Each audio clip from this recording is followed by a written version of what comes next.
अंधेरी रात थी, मगर मक्का की गलियों में एक अजीब रोशनी फैल चुकी थी। ये रोशनी किसी चिराग की नहीं थी, बल्कि ईमान की रोशनी थी। एक शख्स खामोशी से चल रहा था। दिल में खौफ नहीं, बल्कि यकीन था। वो शख्स था अबू बकर सिद्दीक, वो इंसान जिसने इस्लाम के लिए अपना सब कुछ कुर्बान कर दिया। जब लोग माल को ताकत समझते हैं, अबू बकर ने माल को अमानत समझा। जब लोग दौलत को तहफ़्फ़ुज़ मानते हैं, अबू बकर ने अल्लाह को अपना वाहिद मुहाफ़िज़ माना। इस्लाम के इब्तिदाई दिन थे। मुसलमान कमज़ोर थे, मज़लूम थे, तन्हा थे। मक्का की ज़मीन ईमान वालों के लिए आग बन चुकी थी।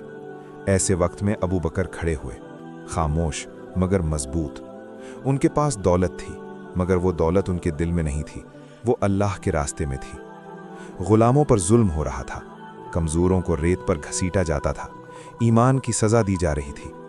अबू बकर ये सब देखते और खामोश नहीं रहते।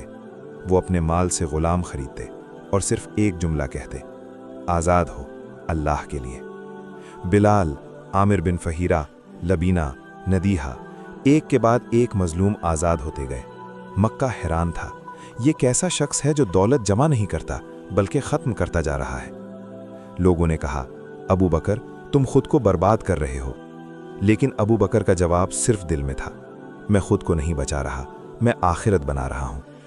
फिर वो दिन आया, हिजरत का दिन। सब कुछ छोड़ना था, घर, ज़मीन, माल, कारोबार, सब। अबू बकर ने कुछ नहीं सोचा। नबी सल्लल्लाहु अलैहि वसल्लम के साथ निकल पड़े।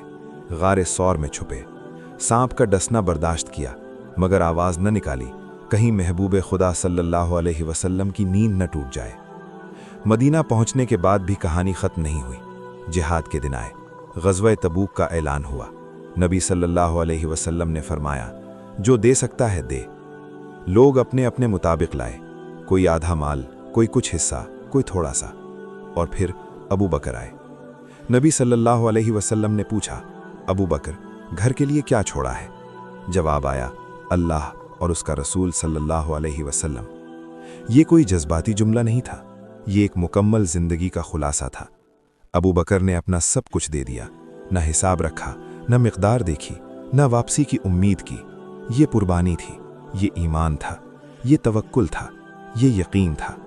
ये वो इंसान था जिसने सिखाया कि दौलत का असल मसरफ बैंक नहीं होता, बल्कि अल्लाह का रास्ता होता है। अबू बकर हमें ये सबक दे गए कि असल अमीरी माल में नहीं, कुर्बानी में होती है। असल ताकत दौलत में नहीं, ईमान में होती है। और असल कामयाबी दुनिया में नहीं, आखिरत में होती है।